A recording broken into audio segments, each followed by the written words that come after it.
we're back.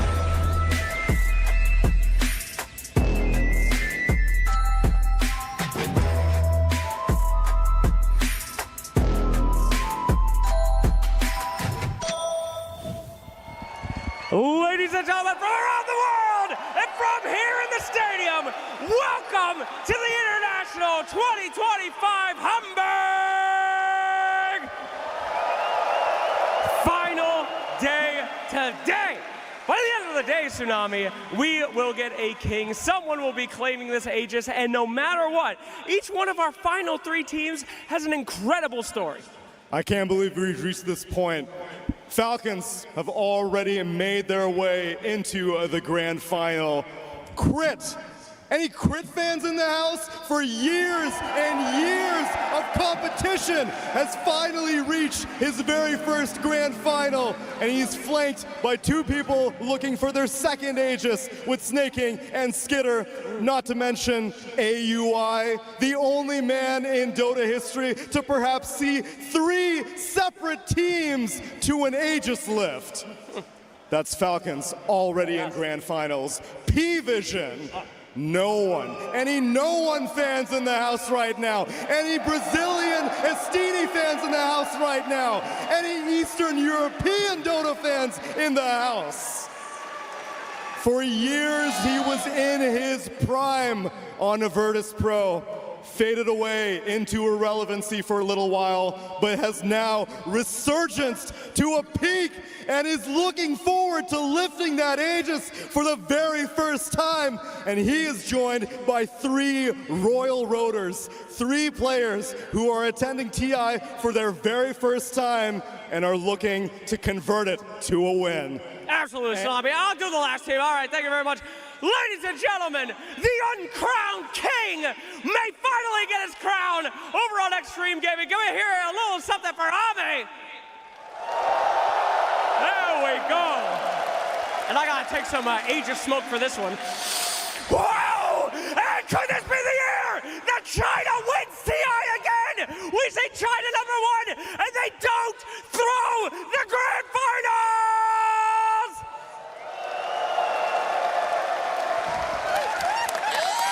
Well, Slacks, there's one order of business, and they have to get there first. Oh, yeah. So, Barclays Arena, are you ready to get the last day of the International 2025 started?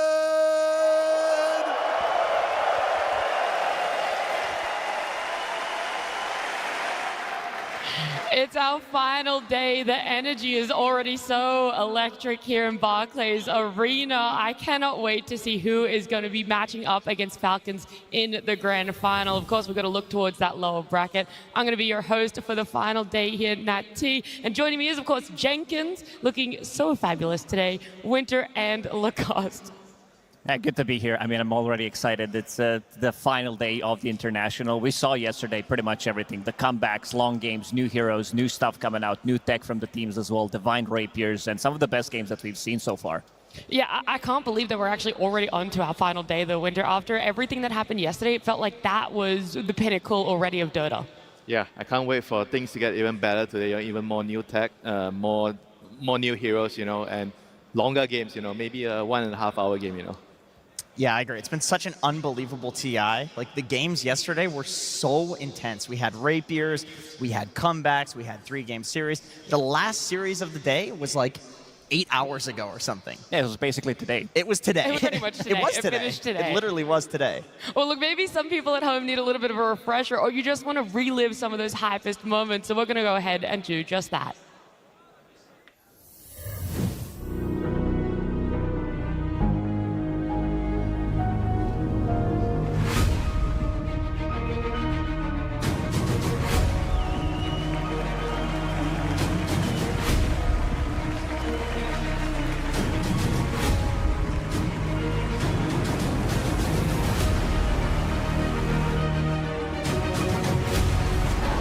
Muzz going to try and get in onto X-Nova. Sunstrike coming in as well. X-Nova will get taken out with the arena. Traps the two of them, and XM, he's in perfect position to do the damage. Noob, he has to get back out of there, but the Assassinate comes in, stops him getting back through the Fiend's Gate. It's another disaster of a fight here for Nigma Galaxy. And huge jump forward. Enigma Galaxy, they know they're going to try and push this for more. The arena will be dropped down to try and hold them back. XM peeping and goes to the side, but the battle trance is up. Ghost gets the ultimate off, and now he's ready to start getting the hits in. Closes the gap over towards the snap. They clean it up in Enigma Galaxy. They turn towards XXS. Ghost getting focused by Noob and Samael as they push the sniper out of the fight, and they bring him down. GH gets a triple kill.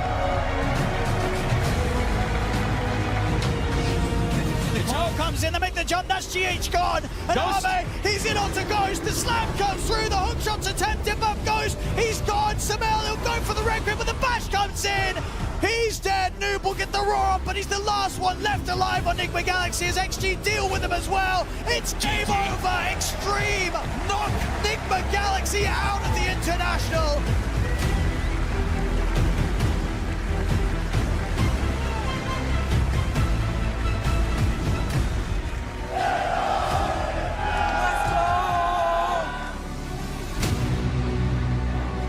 He's on top of the Ancients. Perfect opportunity for a big Echo Slam. A ton of damage. Miro, he's going to go for the shapeshift, and they don't have enough stuns. In fact, they're going to turn back around. The Earthshaker's in trouble. A Static Storm on 2. The Quap runs out of it, but the cores are stuck inside. Schofield makes his blink away. A glimpse to pull him back to his doom. Need to find something here. He has no buyback. A quick pickoff on Schofield would do wonder for them. They do have the Static Storm. There's no BKB, so Solar Guardian goes out. They've got the black hole. It's catching the gyrocopter. A Sonic Wave trying to push him away. Here with the Satanic. It's keeping himself up. 1 versus 4 for them all. Trying to take down one of these cores. He's fighting up against Analog, and he's getting the lifesteal to keep himself up. This is an opportunity, a moment for greatness. Can he hit the black hole? That sets up everything for Heroic. God damn it, it's not enough. Pure hits the Satanic, and everything is wasted for Heroic.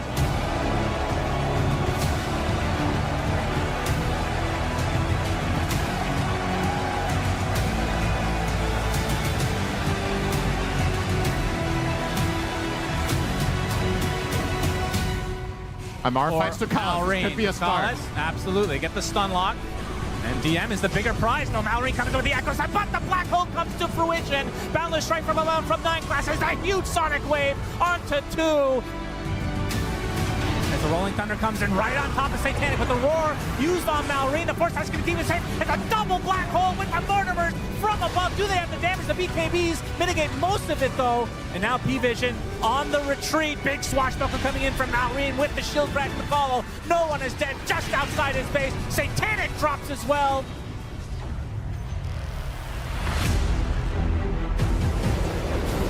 Nine class onto the high ground. He's stuck up here now. Oh no, he's dead. Helm of the Undying activates as no one completely out of bounds. He's gonna get first hike. Oh my god! That's Satanic trying to get away. Only 2 members up. Actually, he's the lone member. Gets off the Omni Slash at the last moment, but the Ghost Blades are too much.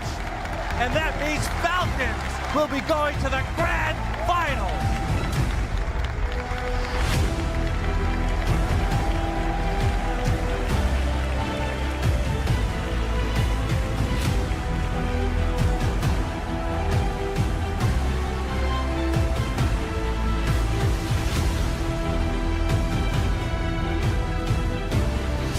Xingqiu jumps away. Miro finds the follow-up and a good control onto all the other heroes. They try and back out. XM onto Katsumi. He's keeping him out of this fight, and X-Nova is living for forever. And there's the jump onto Pure.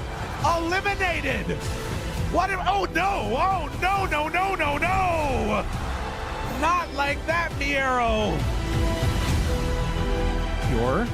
They see him there. He jumps in, Echo Slam, refresher, combo. Ame's coming! Ame's coming! Pure. Oh, he chose for a moment. He just jumped. And there it is, the Chrono already onto XM, trying to kill him off. Aeon disc out, but Ame is hitting hard. Do they have another? The Chrono just barely able to hit onto Ame. Does he have the damage that he needs? It's not quite looking like it. The Dual Scepter is there. Ame hits him one time. Pure, you gotta run. Jumping back and forth. Ends up setting himself, but Xingqiu is right there. And X-Nova, he takes away all the armor. He's gone. Empty. They are top 3.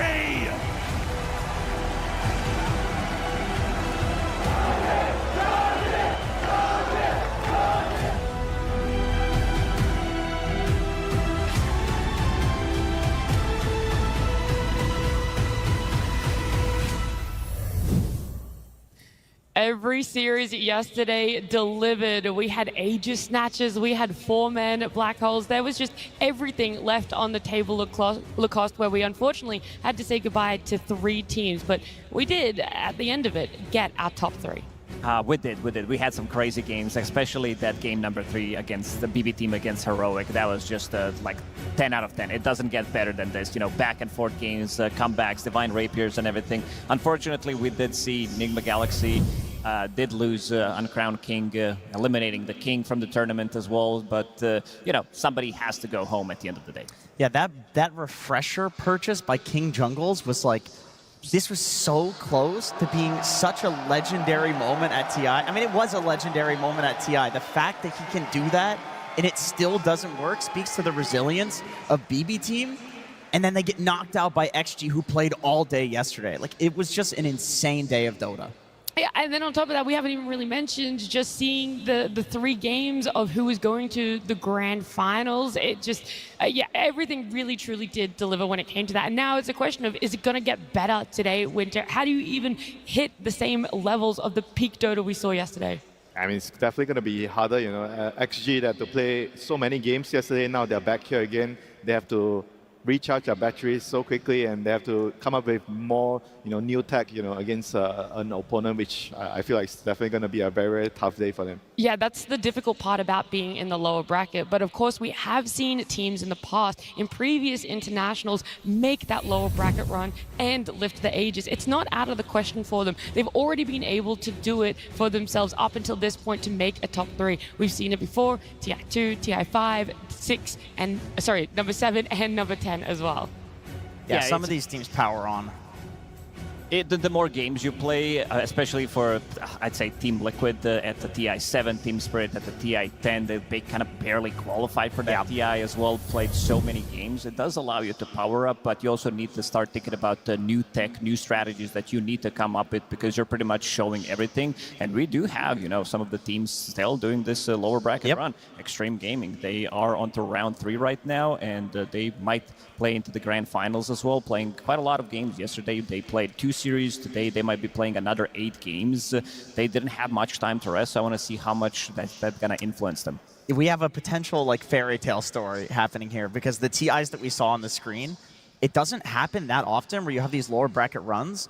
But when it does happen, like, these are the ones we remember, like Liquid, TI7, EG. Of course, well, North Americans are going to remember that one for sure. Like, so there's potential here for one of these teams to be a very, very memorable TI winner. I think almost no matter what, it's going to happen. I mean, it's difficult not just because of the fatigue, but because you're revealing so much of your strategies, right? Are you going to be able to come up with more, or you're just done, you know, and your opponent's going to figure you out and you kind of can't win anymore? Yeah, you're going to have enough in the tank to get there, and just that little bit extra to push yourself over the line as well. And of course, making those lower bracket runs, that's not the only memorable thing that has been able to come out of the international in the past. We've also seen players of a variety of different ages come and lift that Aegis, conquer, and get that championship for themselves. One of the oldest players actually to do it was last year in Insania. He was the oldest player that we had at the time, 30, to lift TI, taking the record off of Snake King, who was 27 when he won his first one. 30 is pretty old, yeah. That is correct. For Dota community, this is still pretty young, but yeah, we see that you know, Saksa, Jarek's Fear, even like Old Man Fear, as we like to call him, did win TI at 27. He's young there. I can't. Yeah, this is crazy to see a young man. For that point of the time, because we were kind of starting back then, but yeah, we could also take a look at some of the younger players as well that did manage to. Well, I actually wanted to quickly inform everyone that if we were to see Falcons win today, Snake King would take back that record. He would beat Insania by 1 month to be the oldest TI winner. So there's that one up for grabs as well. There's hope for everyone. This is great. I was going to say, this is great for all the 30-year-olds in the Dota community, which, of course, there are a lot of very old game. We've all played for a very long time. But here's some of the oldest players that we have at this current international, some of the big legends from the various teams. Of course, the story that we've been telling for the past few TIs is there's always this mix of like older players with a lot of experience, and then the younger, like new blood that's bringing that energy to the teams. Yeah, usually the roles also as well. The older players are either the coaches or the support players, and the mid players are usually the star young hungry players. You know, you want them to be diving your opponents, going to the fountain and winning the game for you. Yeah, you definitely need that experience combination with the raw new talent coming into the scene. I think throughout Dota history, the most successful teams were the combination between the two. Yeah, P-Vision actually does have that combination, right? We saw no one there on the oldest players that are still currently in this top 3. He's their mid laner, but if we had a look at the youngest players that are still currently in the international, it would be their carry player, Satanic. He is still there as our youngest. He's only 17. Can you believe that? Top 3, your first TI at 17? It's insane to really think about. Yeah, I mean, this is half of P-Vision, right? It's like, there's only 3 teams remaining, so it does make sense. But the age gap between some of the oldest players that we're seeing and the youngest players is quite insane. Satanic 9 class and Ducalis, also it's their very first TI that they're playing. Malorina and Amar have a little bit more experience, but still 20 years old in Dota, like that is very young. They have a lot of years to grow still. And then here's some of the youngest TI winners of history. Yeah, Satanic, he wants to squeeze in there. Samael did win that one with EG, but yeah, you can see the Wings Gaming, Y and Bak, Yatro and Ana from OG and Team Spirit. A lot of them are very young, like winning TI at this early age can make, you know, you can just start thinking about what you're going to do next because you kind of reach the peak of your career so early and like what is next. The crazy thing about that list is that Ana is also the next position at the next year when he was 19. To go one more. Yeah, like you have some of these legendary players in history that it is crazy how young they were when they first won. Because I feel like I look at Yatoro and I'm like, this is an old man. You look in his eyes and the guy's got so much experience and yet would be one of the youngest players here still after winning 2 TIs. Oh, I was going to say, Lacoste says, you know, you're at a young age, you win your first TI, what do you do next? Well, a lot of them go on to win a second one, right? And we do still have some players in this tournament that are potential 2-time repeat TI winners here. Of course, we had to say goodbye to so many before, but those 2 remaining there, Snaking and Skeeter on the side of Falcons, they could potentially be going for the number 2 here. They definitely could. I mean, they are potentially only 3 wins away from it, and so far they showed a great performance. But seeing a lot of the names in gray, a lot of the pictures in gray, you know, seeing how many players were so close to it, like a lot of them, you know, the winning TI is the biggest achievement you can get, but then you're like, okay, what about the second one? What about that third one? Yeah, well, speaking of the third one, there is that potential in there. Coach Owie, right? He won one as a player. Saw him win one back on the side of Tundra at TI 11. That felt like so long ago. But now, it could be the first person to have 3 championship runs. That is something that I think we have to talk about. We have Zhao, we have Owie, 2 TI winners, and then Astini. This man wants to prove himself. This man wants to win a TI as a coach. I feel like everybody disrespected him for so long because it's like this guy, you know, he's not that high MMR. What does he know, you know? Well, I mean, I think he showed it this year, but you know that he's hungry for more. Like that guy is not okay with just winning majors all year. Like he needs to win TI. Yeah, he's definitely the brains of the operation. Even 100%. Though he's not like not like Aoi or Xiao 8 when they have like TI wins under their belt, but he is a very, very smart guy. You know, when you talk to him, he offers a lot of insights. I mean, I've worked with him before, and he's always a really smart guy, and I respect him a lot. Yeah, well, you know, we're not seeing Falcons until later in the grand finals, but we still kind of wanted to set up the story around these guys, right? The potential in the 3 wins for Owie, the potential for Skeeter and Snake King getting their repeat. We've got the 2 youngest players there on the side of Malorine and Amar, but of course Crit, who's come to TI so many times. The 9th in the row for him is this one, actually. Yeah, he played at 1 TI, and he was like, you know what? I want to be at every single TI after. Like, this list is so long. Look at this. Like, this is like just a rainbow of colors. And it's his first grand final. I think that's a really important thing here, is that persistence is key in Dota. It takes a very, very long time to get good at this game. The amount of people that I've seen with 5,000 games and they're still Herald, it happens. It's a incredibly complicated, incredibly deep game. There is a chance. There's a chance for all of us. In the crowd. I mean, it's also meeting the right people. Like, I feel like sometimes you have a long journey. The reason why you only find success later down is because you meet the right person or right teammate down the road. You know, it's very complex game. It's not just about your individual What skill. do they say? Luck is a combination of opportunity and skill. I thought it was opportunity and preparation. I think there's a few quotes that are very similar, but it's all the same vibe, you know? It's like you just have to keep trying, and be skilled the entire time. And I don't think anybody has ever questioned Crit's skill. He's always been one of the best position force in the entire world. Yeah, the biggest jump for TI results was definitely from that Seattle TI to the Copenhagen one, where we do see him change regions. He was really playing with the team as well. But we want to change the shift and have a look more at the teams that we are going to be seeing to start off that day, right? P-Vision up against XG. And for P-Vision, the biggest thing here is the fact they have 3 TI debutants. The fact that we have 3 players on a roster coming to TI for the very first time. It feels very rare that you're going to come along a player who is just ready to be at the peak competition level. Yeah, for sure. I thought it was going to influence them not being on the main stage. Sure, they did win some of the majors throughout the year, but I was thinking, you know, it's their first TI. The nerves are going to kick in, and then you see them play their first series against Heroic. It's nothing. It's like they've been here multiple times with only 3 players that never played at TI's main stage. That is pretty impressive. I got to ask, out of the 3 that are remaining, who are your champions? We talked about this day one. I'm still siding with P-Vision. I still think that they've got it. The 9 class factor, this guy is just insane. We've never seen a Dota player like him before. What do you guys think? The team fight overlords, XG. You think I was going to say, as if Winter is going to go. You're saying that because they have an SEA player. Don't sit here and lie to me. Okay, you got me. Fine, you got me. I mean, How could you not? he's a god. He's so good as well. Who are you going for, Lacoste? I think I have to go with XG. Like their team fighting capabilities, the way they draft Zhao 8 as well wants to lift another Aegis, and of course Ame, the uncrowned king. None of us picked the upper bracket team. Nobody picked Falcon. What's your pick?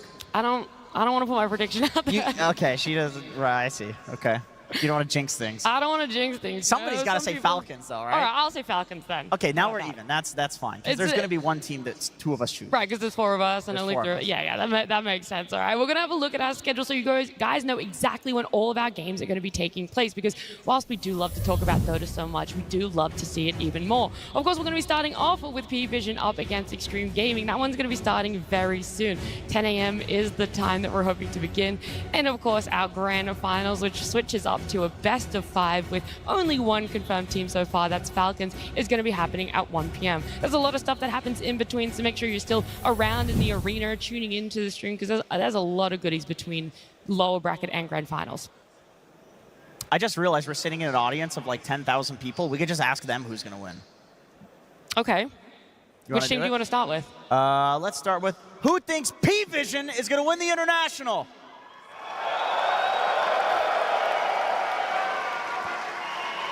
What about Extreme Gaming?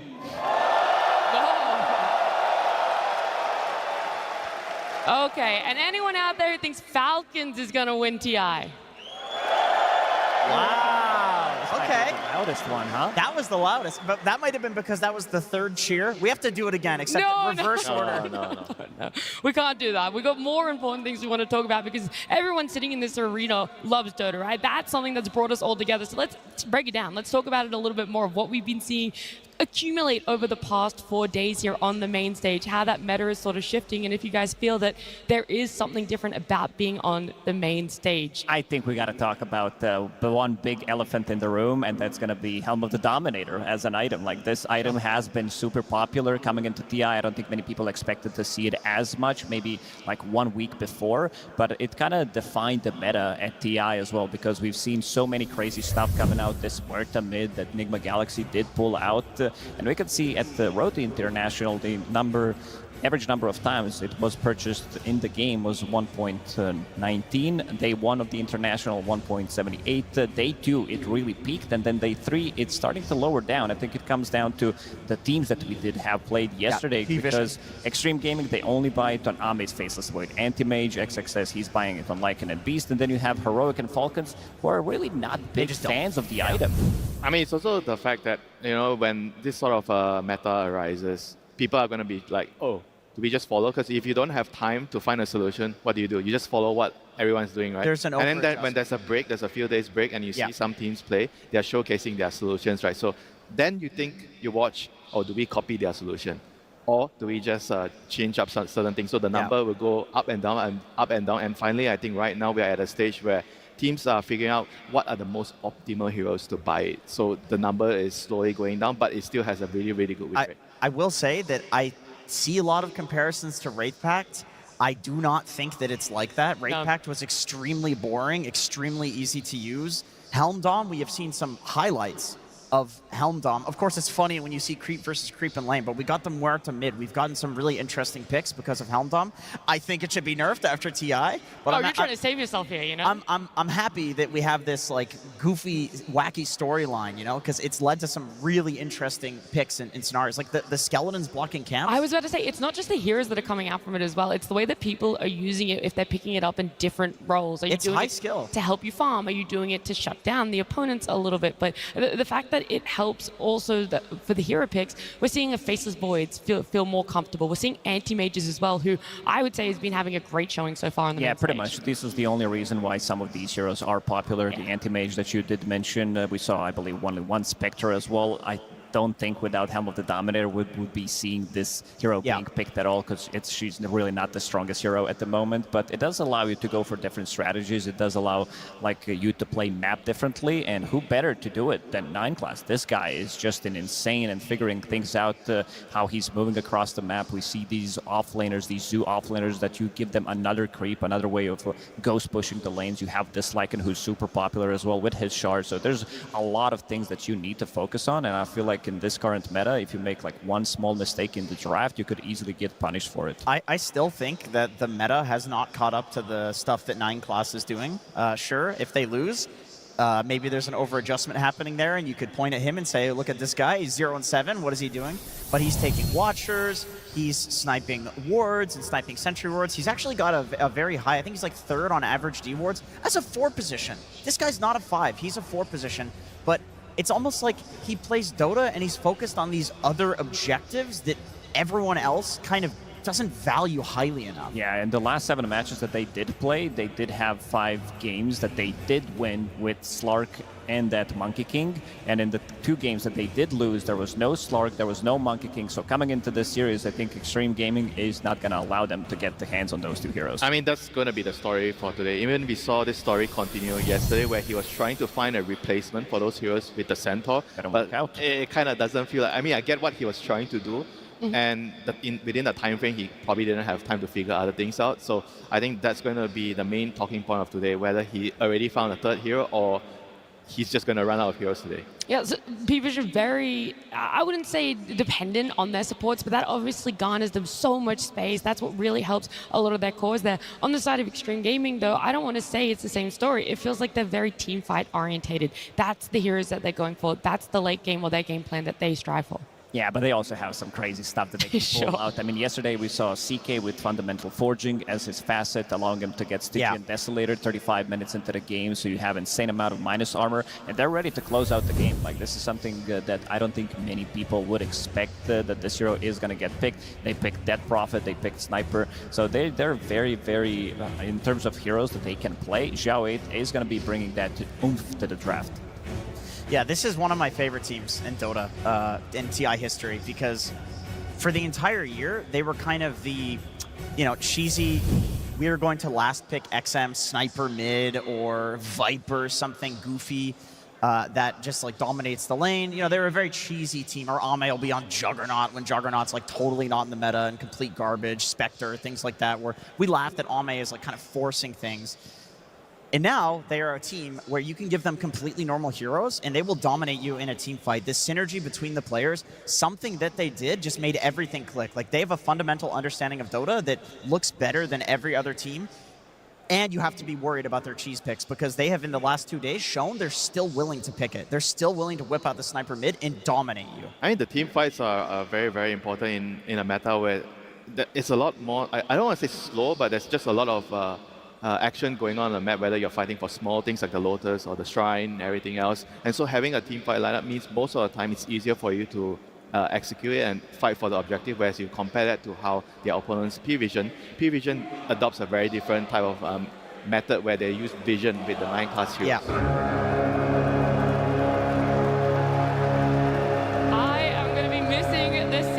This horn, because when we hear it, it means only one thing. Barclays Arena, get ready for our final day of the International.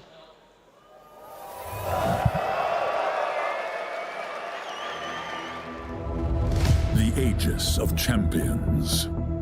It bears the record, reminding us of the battles we all hold sacred. The triumphs we still celebrate. The legends we will forever revere. It summons the world's finest contenders, allowing us, empowering us to honor the giants of the past, to realize the magic of the present, to witness the origins of the epic stories of tomorrow. Now we gather at the final proving ground, where the path to victory is ever-changing. But the cheers of the arena will always guide the way.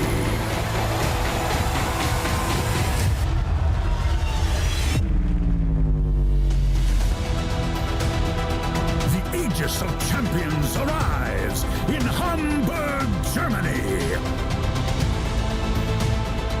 A beacon of challenge that shines around the globe.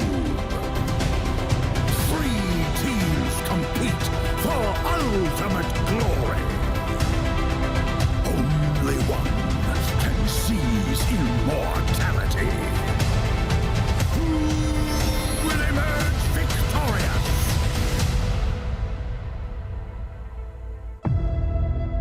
The battle begins. Only 3 teams left. No more time for preparation. That's done and dusted. You have to be ready to show up today. This is where it's about to happen. This is where you make a name for yourself, Jenkins. Yeah, and I said this yesterday, and I'll say it again. No matter what happens, it is devastation of the highest degree that we are losing one of these teams today. You have XG, the pride and joy of China. Ame has some of the best history in all of Dota, like carry players. They respect him. And on the other side, you have Satanic, probably the most standout new player of all time. You have 9-class, bunch of newcomers.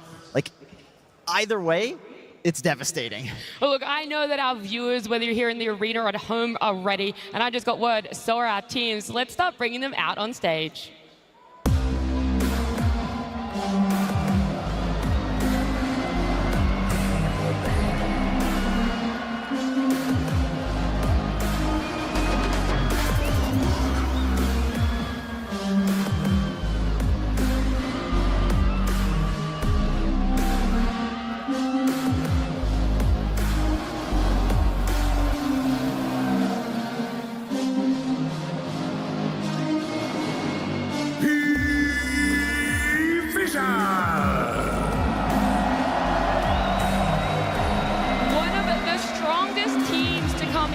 To the competitive scene this year. You have veteran knowledge, of course, in no one. You have 3 TI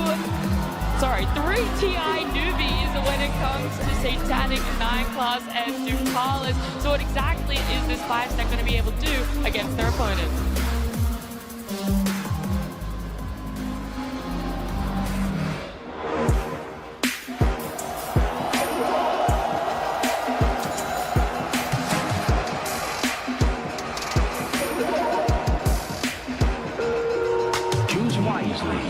And crush those responsible.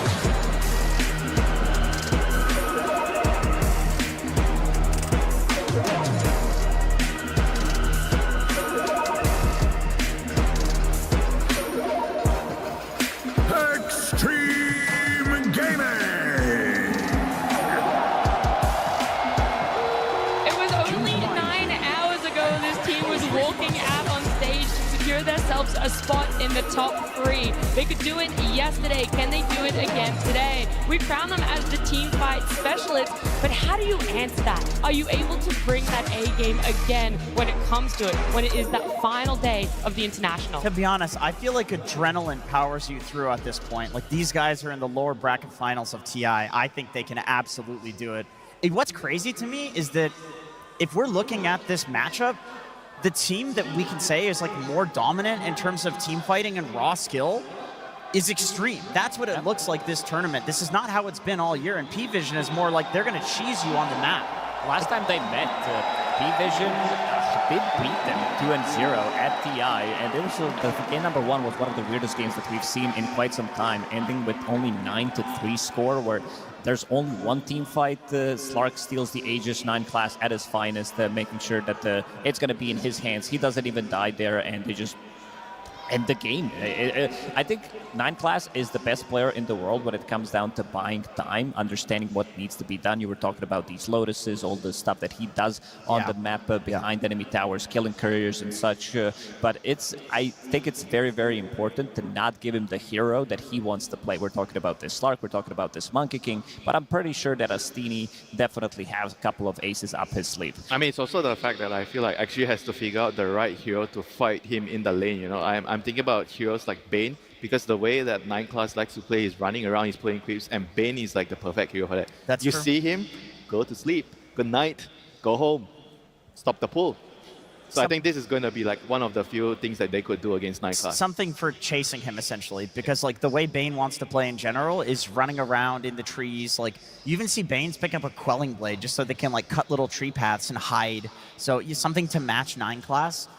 But he's been doing this for so long. He has been doing this at such a high level that I do feel like in terms of play style, it is very difficult to match him, especially if Astini and 9 class have cooked something that people don't really understand for this series.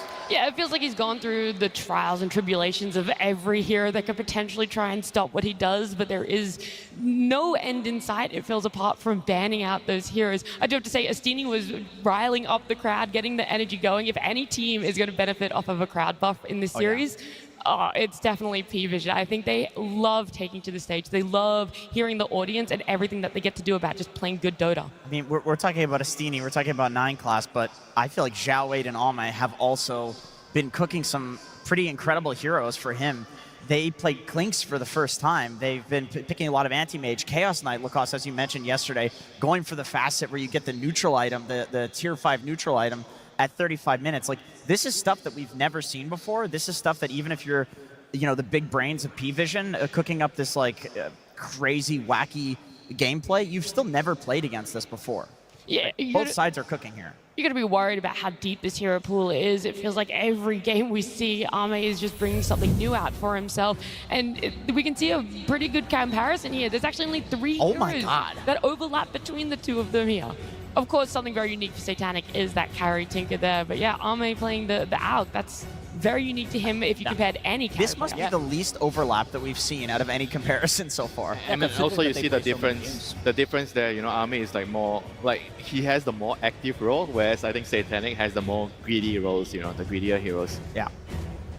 I also want to point out, we keep saying Almay is this uncrowned king, but it's like he's been here before. So even though we talk about P-Vision having a crowd buff, I think there's something in stability of having been at this stage before, having made it so far time and time again at multiple TIs. Yeah, I mean, this is his 7th TI. Almay is just a legend for a good reason. The LGD run at TI 8, he got 2nd place. It was him and X-Noah, by the way. And then LGD TI 10, it was him and Shinkyu also getting that 2nd place. A lot of achievements for Almay, getting so close so many times, but I'm feeling it. I'm feeling this is his year.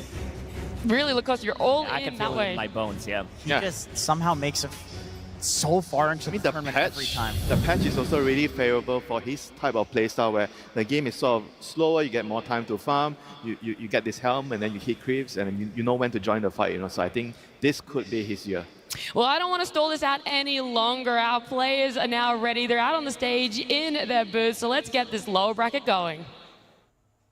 P-Vision versus Extreme Gaming. Game 1.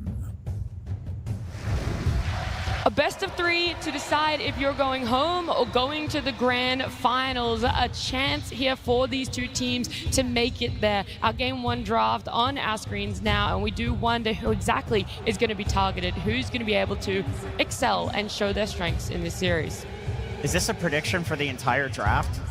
An Aegis, that's what they're going to draft first. And an Aegis. Well, you have to take Roche at some point. Oh, it's the opposite way. Right.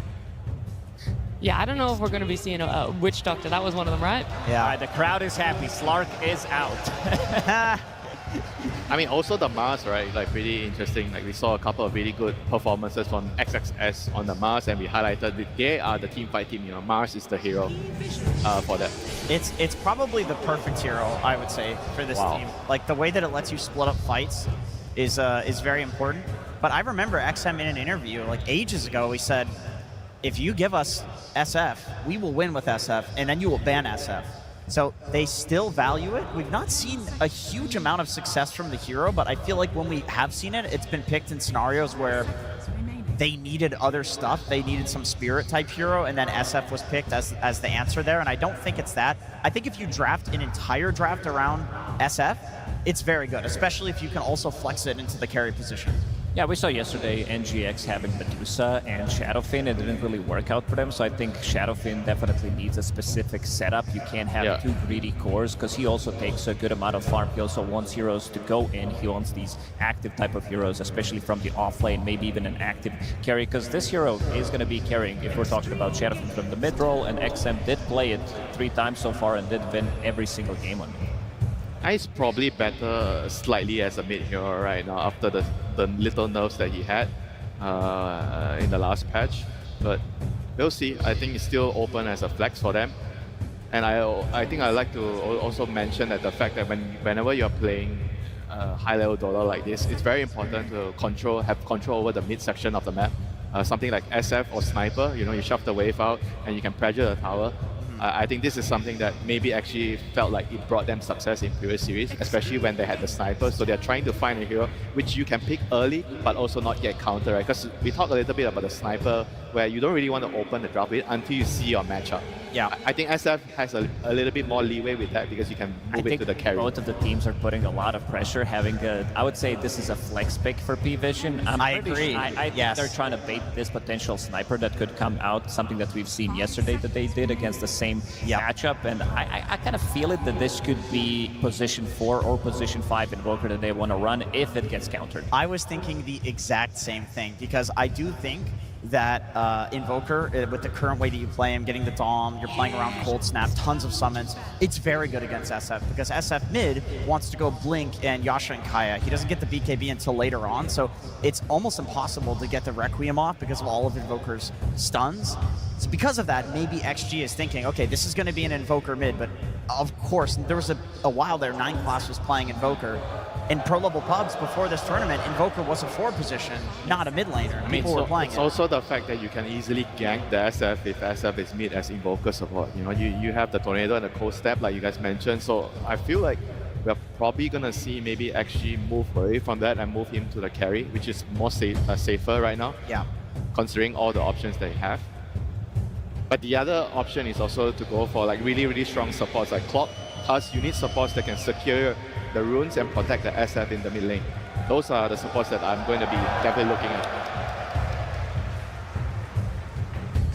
I do love the bans coming out from Extreme Gaming, by the way. I just want to take note that that was the exact same ban opening that Falcons did against them yesterday when they beat them in that game number 3. And then, of course, you continue it on. You want to take out more of 9-class hero pool, the Pudge, the Act, just everything that is too annoying.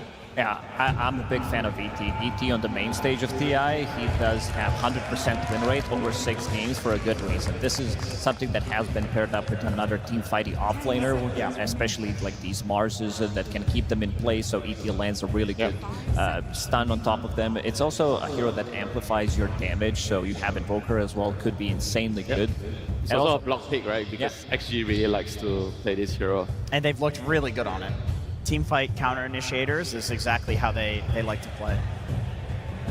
Yeah, on the other hand, I feel like these two heroes, the ET and Invoker, they're both kind of weak against something like Clockwork, you know, so I would like to see a Clockwork here, probably like dealing with both of these heroes from Paravision, and the Clockwork also serves as a bodyguard for the SF, you know, regardless of where the SF is going to lane, mid or carry. Did you guys like the clock when it was seen yesterday on the side of P-Vision? The Clockwork? Yeah, because Winter was just talking about it. Yeah, I think be picked up, and I think Clockwork through this whole tournament has looked like a very strong hero. People have gotten a lot better at utilizing the cog knockback I think just in general, people have skilled up when it comes to Clock. It's probably just an underrated hero coming into this. Warlock SF lane seems a little weird, right? Yeah, it's not the partner that you want to have with Shadowfin, because usually he doesn't have a problem with the sustain, so most likely And also the Shadowfin being mid. Yeah, and also SF doesn't like to push out the wave in the safe lane, right? Because Warlock, you're going to use Fatal Bond. So I think the lane probably is not that great. So Right. like probably it's going to go mid like what Lacoste mentioned here. And the reason I bring up the Warlock is because Clockwork would also be 5 position, but they go for Nyx. Wow, this is... I mean, Warlock and Nyx is a very, very good combination because Warlock is a team fight hero, and Nyx kind of does the other thing, right? Because whenever you're playing into Warlock, you're trying to dodge, you're trying to avoid the rock, and Nyx hunts you down. Nyx pretty much makes up for everything the Warlock lacks, and Warlock does the same thing for Nyx. It's a very rare hero that we get to see. It's only been twice at this tournament that we've gotten to see it. 1 win, 1 loss for itself. It's a big counter to Elder Titan. Yes. So it really makes it very, very difficult for Elder Titan to set up his storms, and obviously also really good against the Invoker here. But the downside of Nyx is he is very, very weak in the lane after they remove the one-shotting creeps, you know. Yes, there is no recovery mechanism for Nyx Assassin now. You need to have a good lane. All right. Wow. Enigma and Void Spirit here. Well, we're going to get some epic team fights in this match, I can tell you that much. I also want to see which one of these two heroes is going to be played as a position 4, either Void Spirit or Invoker. I mean, we did see yesterday position 5 Enigma from KJ. It did look insanely good because he was stacking 3 camps at the same time, making sure that enemies are not getting the stacks, and still being able to scale into the mid and late game with the itemization that he was going for. You know, in the green room a while ago, somebody said 9 class is going to play Void Spirit today. So maybe that's what we're going to see here. Well, who said that? You can't just say somebody said that. Somebody, I'm not going to reveal who. No, that's it's fair. a- You gotta it's keep a your secret. sources. Okay, I So you think it's more likely to be a Void Spirit that's going Maybe, to you know, support than an Invoker? Because they've been really theory crafting about what melee heroes could replace the Slug. Okay, I understand. It's that one of the mix now. most difficult heroes to beat catch. Like, it's almost impossible to catch Void Spirit. Kind of fits what 9 class wants to do. Be very annoying. You have 2 astral step charges. You have the simulate as well, so very difficult to catch. Be annoying. If you get the shard, you can farm the camp. You just put down 1 remnant and you're going to be getting the farm. But to your point, Cenk, it's about this Dawnbreaker. I assume they pick Nyx Assassin to block the Dawnbreaker and then take it for themselves. I think so. You cannot pick Dawn into Nyx. It's like Nyx Silencer, but Warlock and Elder Titan had already been picked, and Silencer is played as a 5. So they picked the only 4 position that counters Dawnbreaker that PV is willing to play, that 9 class is willing to play, which is Nyx Assassin, and then they get the Dawnbreaker uncountered. And we saw yesterday in the Heroic Series how strong Dawnbreaker can look, especially into Enigma as a counter to the Black Hole. There's straight up nothing you can do. It's an AoE disable global BKB piercing. I mean, you're not winning that team fight against the Rock, the SF Requiem, and the Dawn coming down. You know, it's so difficult. And at the same time, why their draft is so solid right now? If you don't take the team fight, there's a Nyx hunting you with the Solar Guardian. With the Dawn coming in, yeah, exactly. It is so hard. Cheap setup that they can get the kills pretty much anywhere on the map. But also looking at the P-Vision's draft, you do have a lot of team fight as well. Invoker with the Cataclysm, ET, Ulti, and It takes time though. but it does take time. I think this lineup is a bit on the slower side. If it's going to be Invoker from the mid lane, which I think it's going to be, with the Helm of the Dom and this Void Spirit position 4, it's still going to give you a good time. You're going to hit Enigma, you're building into Helm, you're building into drums, these type of items, you're building into potentially a pipe. You just want to be tanking up, and then you're going to hit the crucial timing with all these summons, all these zoos, and you're going to be ready to take the fight, but it needs a little bit more time. Yeah, I agree. I do think an Invoker mid lane looks better here.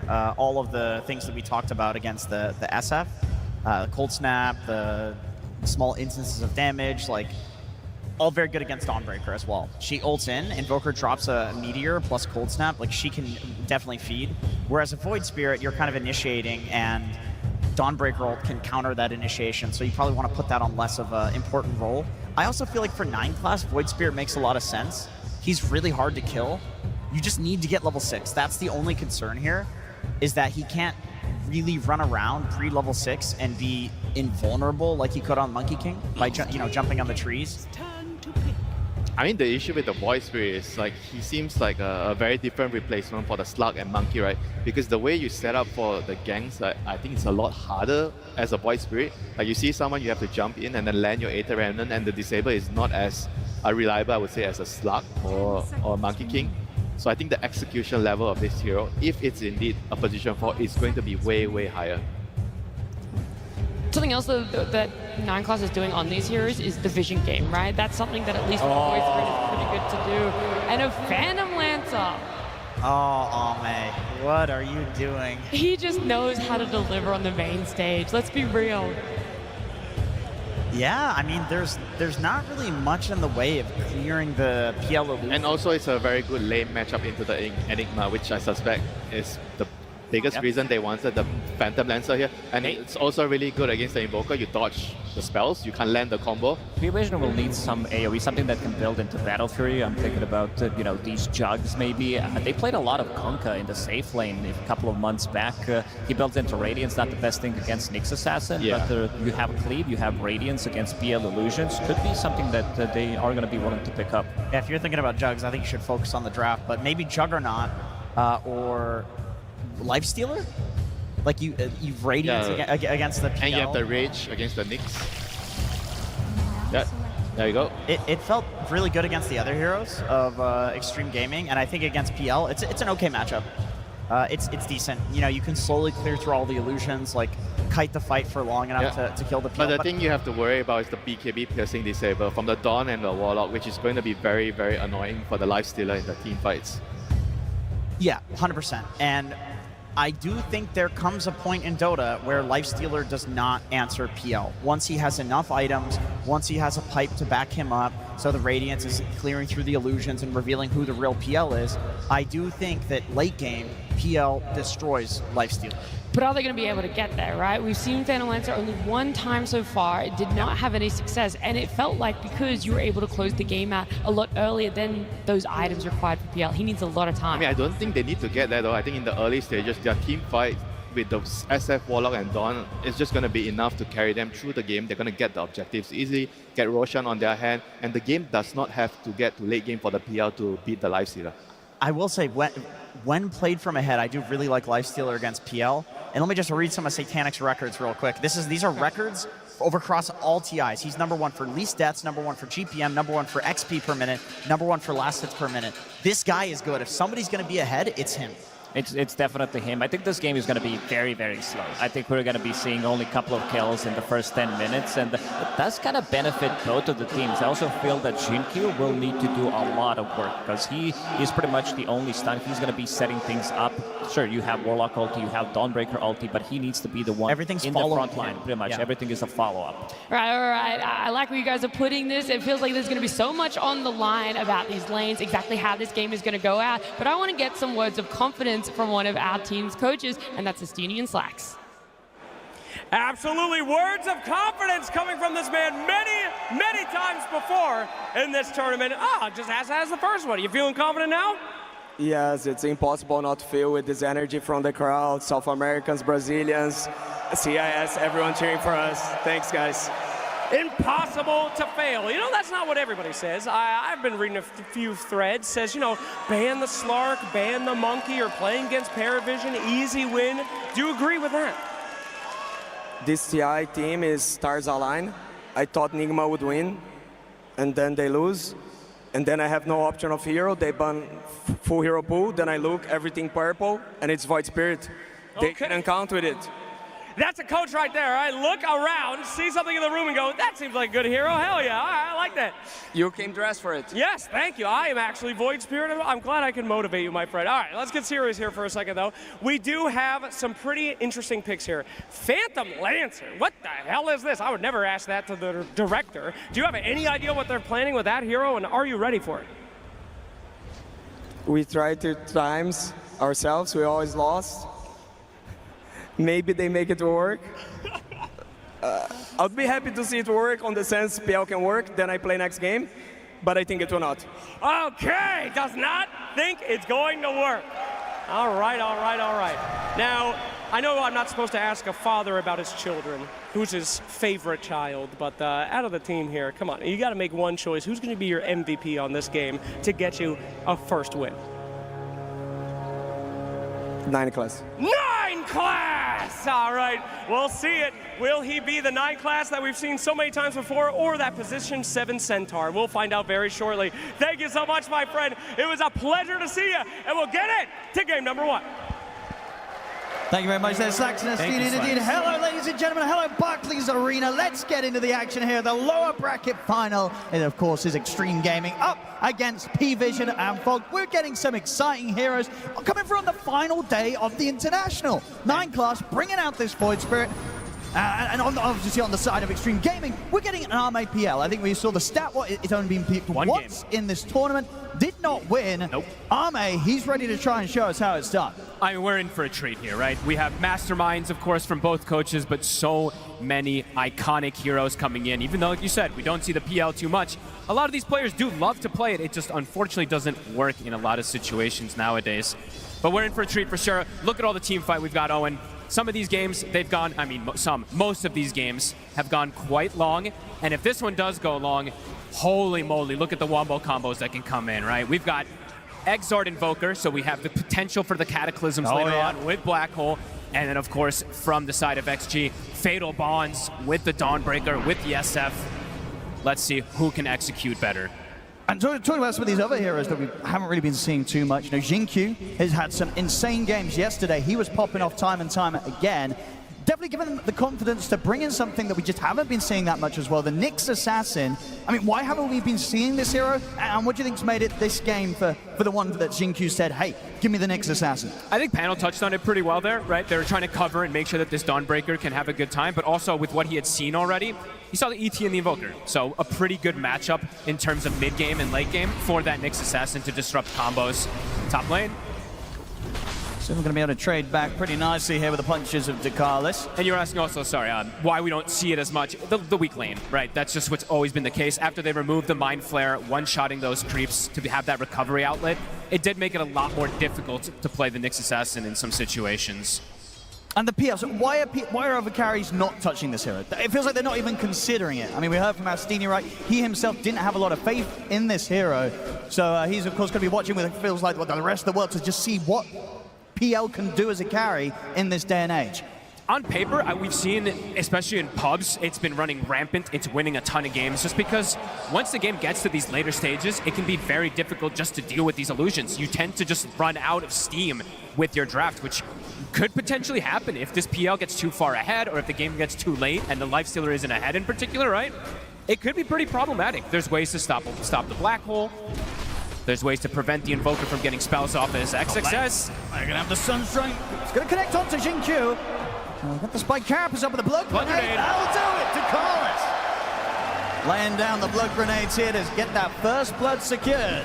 A very, very strong lane that P-Vision has set themselves up top. Pretty much completely countering the Dawn and the Nyx in terms of laning phase. Yeah, it certainly feels like it. I mean, we're seeing, right, you know, XXS and Jinkyu, they can step up, drop their spells, but if the burst of those combos doesn't get the kill, the right clicks and the chase down from Dakalis and Satanic, it feels like it's going to win out pretty much all the time. It really should, honestly. The problem with Nyx Assassin, like we were saying, with their laning phase, he hates laning versus strength melee heroes. It just is the case. He's got to be a bit cautious here. Getting caught, stepped up, the Sunstrike off the mark, close. But he will still be chased out here. And look at Jinkyu, he's hugging XXS with the Carapace to try to reflect that Sunstrike back. Off the mark there slightly though, no one. As we get a chance to look at these other lanes, XM versus no one, having a very good time so far. And same thing for bottom. We're seeing that PL, Ame, feeling no threat versus the Void Spirit and the Enigma so far here. As I don't think he will. That's probably why they also wanted this PL. They see the lane, it's a Void Spirit Enigma, and they have a Warlock, which is going to keep him completely sustained in the lane. So Ame is set up for success to get that farm. Overall, if he does get this good start, hits these timings as the PL, you know, how well kitted out is P-Vision's lineup to deal with a farmed Phantom Lancer in the later stages of the game? Later, in very late game, it can be very problematic. The one really good thing that they have is the ET and the Invoker combos, right? ET, we saw yesterday what Natural Order can do in later stages, especially when you're versus a hard agility carry, since it puts you to 0 for that armor if you don't have any plus armor. So can make a difference for a Lifestealer to focus fire, and also the spells are going to clear those illusions. maybe a bit easier than some other games. As we're sitting in the mid, no one doing well to be able to match the last hits really of XM, but overall the pressure from XM continuously keeping the wave shoved in. It's getting to the point now where he's starting to get a few hits onto that tower. So rotation coming in from 9 class. This top lane, XXS is getting 0 CS. He's at 9-1. He was at 8-1 2 minutes ago, and immediately they're just constantly pushing him off the lane. So the problem of that dual lane, dual melee, it's going to be a rough start for him. It's almost to the point where it's going to require some sort of big play to happen as soon as he hits the 6 so he can get involved somewhere else and pick up some action. No, absolutely. From this lane, unlikely to be finding anything too much with how Ducalis and Satanic are playing it against him. And we do have to mention, right, Jinq and XXS kind of have been pretty strong dictators of mid-game. They've crushed a lot of lanes. They've been amazing in a lot of these games to get XG to a good purpose. Yeah, and if XXS has no game... Sunstrike coming in. He might right-click with Ducalis. Super close to dying there. Ducalis having boots and windlace already this early is proving to be very problem. This is a level 3 Dawnbreaker, Owen. This has got to be one of the roughest starts we've seen XXS have here on the main stage, right? I think it's the roughest start in the entire tournament that I've seen from him so far. So that lane in particular looking fantastic for P-Vision. Oh yeah, Satanic is having an absolute dream of a time. Still in the mid. Jinq able to make himself useful as he turns up, helps out XM take out a kill on Ducalis. So far, 9 class, literally just been stacking neutrals. He's just running around. He was trying to manipulate creep waves, but now it's just been the stack game. DM, the nice thing about this Enigma pick versus the PL and the Warlock is it's a very passive lane from PL Warlock, so DM isn't getting sacked down here, even though this, the Void Spirit isn't really doing too much just yet. As we see no one, put the point in the Wex, he'll meteor the camp, and they'll give the Void Spirit the mid lane to make sure that 9 class can get something at the least here. But he won't get any CS. And talking about 9 class, obviously this was expected that he was going to be trying something different after his sort of 2 main roaming melee supports that he has been winning game after game on get banned out. In this case, of course, being the Monkey King and the Slark. Do you sort of see the concept behind the support Void Spirit? Not as much as some of the other options that we have seen. I think there's some interesting potential with the Call of the Void that is untested, but we'll have to see. Battle for the Wisdom. We're going to have Satanic and Ducalis pushing on. TP's coming in. XXS, he's going to get taken out. XM will turn up to make sure the P-Vision pay for this one, but not before they take out a second kill P-Vision. I mean, they're going to have to try and deal with Satanic, but he's still not that easy to take out. As he's going to be able to step across, he's got Infest at the ready, so he'll be able to hop into the creep. XM at least will secure the Shrine of Wisdom for them, but the Sunstrike coming in. Satanic essentially getting the cleanup on what pretty much was, 4 heroes that he's getting the XP from. I mean, they may have got the XP from the Wisdom on XG, but overall, Satanic absolutely coming out on top of this. That's a lot of extra health already for this Lifestealer. And the game for XXS just continues to crumble. That is an unbelievable start for this Lifestealer, and it's a hero, as we said, versus PL. You want to be ahead. He's going to have really good timing on this Radiance. Oh, yeah. Getting kills like that. The Lotus, as we saw coming into play massively, heals up his mana HP, has that creep, and wow. I mean, that's huge. The tips coming out between the two of them, Satanic and Ducalis, because they know that they have absolutely crushed the start of this game in that top lane. Absolutely, and DM, he's actually getting pressure on this bottom This is a lot, 8 minutes in. This is a phenomenal start for the side of P-Vision, even though, as we said, Ame is having a free farm start. That death on XM hurts a ton. A tower drops. This is a crazy early game here so far from P-Vision. Yeah, as you said, XXS, how's he going to recover? Level 4 Dawnbreaker, almost 9 minutes in. Rarely see this from these offlaners to get sacked this hard, to get punished this hard. And if P-Vision are able to sort of keep this pressure up and continue to grow this early game lead and start sort of taking these objectives off XG's side of the map, when you have a PL as the carry, like how early can Ame turn up, or how difficult will it be for him to get involved if sort of the time starts ticking and he has to? He might just have to. I see he's going the defusal route, but we'll have to see because it is Ame. Ame really does like to hit those creeps until he feels like he has that ideal timing, but yeah, we'll have to see because this early game is devastating. P-Vision able to maximize the farm as we see no one. Dominator's finished. He's jungling. They're giving the Void Spirit the mid lane. They have pressure in the bottom lane for the Dominator, so they have the double Dominators already going. Yeah. So the farm is going to increase massively, and for the side of XG, making a rotation to Satanic, that's not possible. How are you going to kill this Lifestealer? At this point in the game, it's not going to happen. I mean, Satanic is going to be a huge issue. The Radiance timing is going to be fantastic on Satanic. Yeah. And, a solo kill. I'm going to just head over and take that down. Both Arme and XM not able to do anything to save their support in that situation. All right, this is a massive problem for the side of XG right now. DM is already starting to take over and swing toward He's just ready to walk over. Gets the Eidolons out. No one's got the setup. Xingqiu, they'll try and run. The cold snap is going to stop his escape. Another kill for P-Vision as they just continue to dominate this early game. And look at the push, right? With the double dominators, with the Forge Spirits, they can really start to knock down this tower. And for XG, maybe not the best wave clear. They kind of have to take a fight if they want to try to defend this tower. Dawnbreaker has hit 6. Okay. So let's see the Solar Guardian. See what happens here in the mid. With the setup, Solar Guardian's coming in. XM will survive for now. Only just. So they are able to keep the SF alive. Sunstrike's attempted, won't connect. But yeah, it does mean that they're not going to be able to try and look for an aggressive move around the Solar Guardian to try and give XXS that chance to catch back up in this game. It's almost like they poked, forced it, and then just were like, okay, we got the Dawn ult, back up, everybody farm again. 3K lead first 11 minutes here. And I believe that is the Relic, essentially done for Satanic. Got to be one of the faster Radiances, right, at this pace. 100%. I mean, and look at his health, right? I always try to factor this one in because of how much you get from the Feast. That's a lot at the 11-minute mark. He already has 1,400 HP on a Lifestealer with Phase and Abracer. And just the nature of the matchup as well, right? You can't be feeling good as the PL having to play a game into what's going to be such an early Radiance Lifestealer. No, definitely not. Then, like you said, maybe there's no way that Ame wants to turn up until he has 1, 2, maybe even the third item in particular.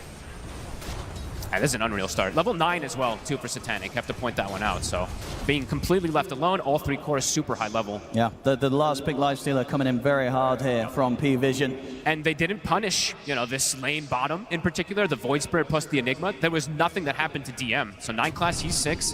DM is 9. And as you said, the towers really getting pressured here. No, they really are. And of course, on the other side of things, you look at P-Vision's towers. The middle's taken a little bit of damage, but the side lanes, they've barely been touched at all. Yeah. So the pressure really adding up here against XG in the early game. And just not easy for XM and for XG in particular to set up a team fight, right? Because there is a lot of annoying abilities on the side of P-Vision that are just fantastic at countering these fights. The ET, one of the best counter initiators, and the Invoker, if he's not caught in the initial go, he's gonna get his spell combo Little off. timings as well, 9 class able to back up, pick up a lot of bounties. Big money. 4K lead continues to grow. No one purchasing up the drums as well too.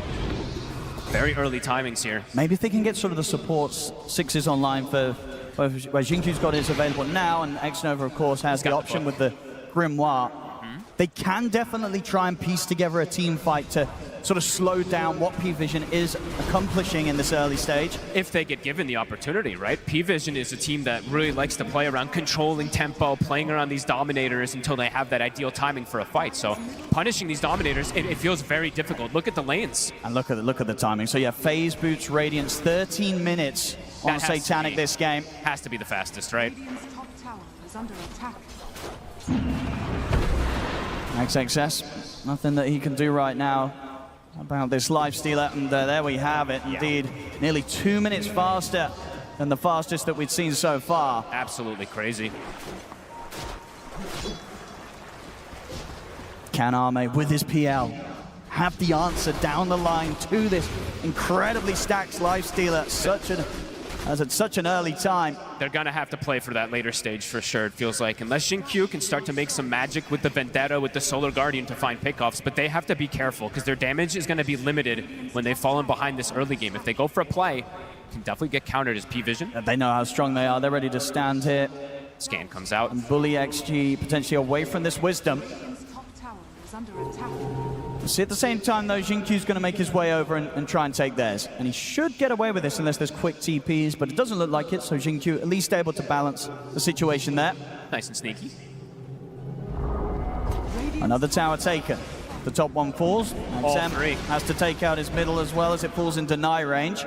All 3 tier 1s dropping, and lane pressure is definitely going to be an issue. As you see, P-Vision can literally just kind of invisibly shove lanes with 2 heroes with the Force Spirits plus Dominator, and Lifestealer, as you said, feels pretty free to show on lanes. They can catch him with some a very, very high execution combo if he has his Radiance on in the laning phase, a Carapace comes in and stuns, but it's very difficult with their limited damage. With this start, a 5k lead, and it's very early to have this. Obviously, item timings that XG is going to be looking towards. Aghanims, obviously, on the Dawnbreaker, still a while away for XXS. And yeah, for the other two cores as well, both Arme and XM. Definitely no interest in turning up to a fight right now. So doing the best they can to scramble together that next bit of progression. Yeah, the question is really going to be is if they can land their wombo combo in a good way versus P-Vision, and if that damage is going to be enough. Because it is significant with the Fatal Bonds, with the Requiem. Says P-Vision is getting a lot out of the map, and these auras are going to soon start to be built up for TM. Definitely a bit of a saving grace for them that they do have, such a bountiful option of ways to stop the black hole, right? It's never going to be easy for DM to just get in, black hole, Alame's PL, give Satanic the chance to kill him off. They will always have the opportunity to stop that. Yeah, I don't think he'll build too much for the black hole this game, right? He'll build the aura so that he can just tank up his team, I'd imagine, since there is 2 BKB piercing disables in particular that can just completely counter him in terms of black hole. XM, Yashikaya is finished. As we said, though, difficult for him to get the combo off because of the ET plus the Invoker little mini stuns can cause some difficulties. But with this amp damage... Yeah, we might see something happen here. They're looking towards the top tower. Let's see if they want to try to at least get that tower, like you said, because, so far, I guess the question not is, able to hit towers. If you're P-Vision, do you feel strong enough that you're turning up for these Tier 1 defenses? I think they absolutely can, right? With the ET, they have insane counter initiation. Yes, they're smoking and coming through the Twin Gate. So if XG do want to try and push for this, it will absolutely go answered by P-Vision. TM has the pipe finished. So a lot of that damage, in particular XM, who is the majority of the early game, might just get answered. I think if you're XG, you do not want to walk into this right now. P-Vision, very, very ready for any sort of fight. They want to take the fight themselves. They see X-Nova. They're going to make the quick jump. They get the grab here. 9 class able to set up. That's X-Nova gone. More HP for Satanic. That's that pipe being delivered. They can start to threaten Roche with all those summons. It does feel like they can start to poke that with the Forge Spirit, with the double Dominators. The ward is prepared, though, so XG wasn't the ready that this move can potentially happen. Maybe if they had the Warlock up. We'll be back up, of course, in 5 seconds, but is that going to be soon enough for them to feel that they can try for some sort of risky play around the pit? Does Xingqiu try for a potential steal play with a Golem and then just running in? I think it might be tempting. Let's see what they want to do here. Let's have a look. Can they get the timing here, XG? Xingqiu. He's going to try and get in, but indeed the dust is there. Put the Spike Carapace, but they've got the control with the Tornado and the Ice Wall. P-Vision, they'll get the kill, they'll get the Roshan, and they'll get the Aegis. They get everything. They are just so ready for every single one of the moves. Decent attempt there from XG, but going to be answered immediately. Manta finished up for Ame, so he hasn't died yet. He is getting that farm. It's just the differential between him and Satanic. Satanic is going to have that matchup versus him. It's going to be exciting to see. Will it get to the point where Ame does turn up and he's just sort of able to take the game on his shoulders as a PL, as the PL of age back in the day? This hero used to be able to do that, Fogged. For sure. We'll just have to see, because the fact, have to factor in the Invoker spells, which have traditionally been pretty good, and just the ET aura, how much that's going to be able to do also, versus the PL of buffing up the Radiance and the overall physical damage if he can actually get on top of them. It's not going to be easy. That's true. You would even consider that if this PL was kind of back at prime PL stages in the past, this would not be an easy draft still to defeat. No. Definitely not. So Ame, he's definitely got his work cut out here.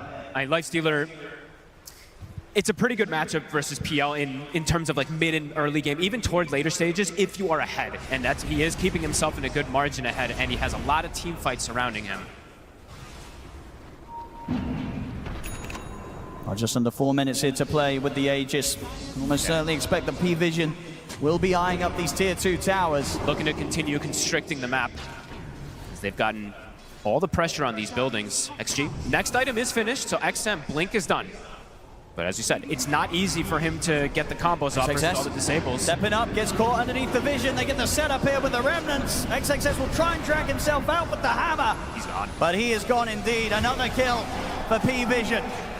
As they just have to be so careful how close they get. P-Vision will immediately make the jump in numerous ways, keep the pressure on. Fortification comes out momentarily, but P-Vision, they're not going anywhere. They'll stick around, take out this tier 2 20 minutes in. And no one, he's got the Aghanims already done. And as we said, he did go the Exort facet this time around, so the Cataclysm potential is there. Is under attack. Absurd amount of TP over the mid-9 class. XM It's ready to start playing around. The Remnant will miss, and XM does get the chance to grab that haste rune. He's trying to fight back against 9 class, but doesn't want to head up to the high ground. off the mark with it. If he clips, if he gets him with that there, he's dead. Very likely XM. Perhaps getting a little lucky, the 9 class does not connect with that Well, rim. they're going to try and do something and get Arme involved. Let's see what they can get. It's been a very quiet game. Yeah, this seems like a risky play, but again, I really feel in the position that XG have, they have to try something like this to catch P-Vision by surprise. They'll find Ducalis. TPs are coming in. Ducalis, he's going to get buffed up by the pipe. He's fine, and now they're ready to turn. The Satanic is going to try and find the real Arme. They're going to grab him with the Rev, and they've caught the real one. Solar Guardian heal coming in for Satanic, able to stay on top of the PL. Arme is gone. The Black Hole will be cancelled. They have the stun follow as well, and XXS goes down. Satanic falls for once, but he's going to be ready for round 2. GQ desperately trying to TP out. He'll make it away. But P-Vision, as expected with the situation of the game so far, they take these fights so easily. Extreme, they try and get Arme involved. Ducalis will end up dying to the Torment. He gets rewarded, though, for his efforts there with the Shard. But it's just so hard to enter into these team fights as the PL. They've got the wave clear, and they've got this just incredibly farmed Satanic Lifestealer staying on top of you the entire fight. As soon as the Solar Guardian comes out too, Enigma can cast that black hole. As we see, he's got positioning for it. Even if it's just a second or two, it's enough. As they try, I mean, the starting on Ducalis isn't bad there, that positioning, but he's got the whole backup of the team. XM's Requiem does next to nothing, and yeah, a fantastic fight again. The Splitter as well, I believe, caught, what, 3 heroes coming through there. I mean, these sort of fights, for XG to come out on top, they have to be perfect. They have to almost sort of find a pick-off before the fight starts. And we did see them attempt that there, but they just couldn't kill Ducalis. Nope. And the Aegis coverage there, even though Satanic did die once, he's right back. And I think they took a gem as well there too, right? I think it was purchased. Oh, actually, they recovered it, sorry. Xnova was able to recover his gem. But Satanic got, what, 2 more kills out of that fight also? So I'm just going to keep looking at that bonus HP. He has so much health to really go through here when they are behind. Perfect game so far from him. 5-0-5 on the Lifestealer. Full SNY finished up too. How do you bring this man down?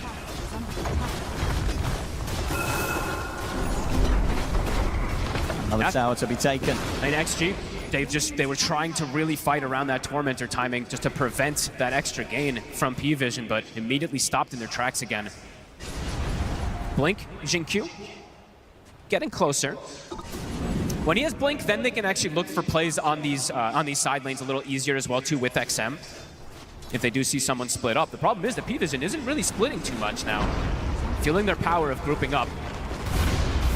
Trying to get the catch onto XXS there, top. Off the mark. And the space is there for them to continue taking these towers. As all tier 2s now taken 23 minutes in. And only 1 tower that XG's been able to bring down. Yeah, this P-Vision early game is absolutely unbelievable. Yeah, they're even knocking on the high ground already. We've not been seeing this a lot in this tournament. 23 minutes in. This is very, very early. There's no golem. Okay, it does come back up now. So they force people back, and then they go back and actually just farm, and potentially even look for a catch. See, 9 class and no one looking for a setup. And they're going to catch onto the illusions, though. Oh, maybe not. A 9 class. He's got the read. Arme's going to try and turn. He's going to try and bait them out with the micro. It's going to work. P-Vision, they won't try and search any longer, so Arme gets out. Does TP back to base, though. This gets sent all the way back. I just keep looking at these lanes, and every time XG looks to get out on the map, look at the positioning. Top, Dominator plus Eidolons. Mid, Dominator plus Forge Spirits for a second. Bottom also shoved in. So difficult for Jin-Q to make a move, which isn't kind of telegraphed, right? Because they're going to see all these lanes shoved in, and they're like, yeah, okay, they're trying to perhaps make a move since nobody's shoving those lanes out. Jin-Q trying to just get some information. Oh, and Satanic is carrying the gem now. So he can keep toggling the Radiance, make sure he doesn't get caught by that Carapace, and he'll always just know when Jin-Q is trying to make a move on him. Covering their bases, not giving an opportunity on XG to get the kill on this Lifestealer. Yeah, they're just going to get out of here, the two of them. They know that they can't try and set up for some sort of surprise play from the high ground.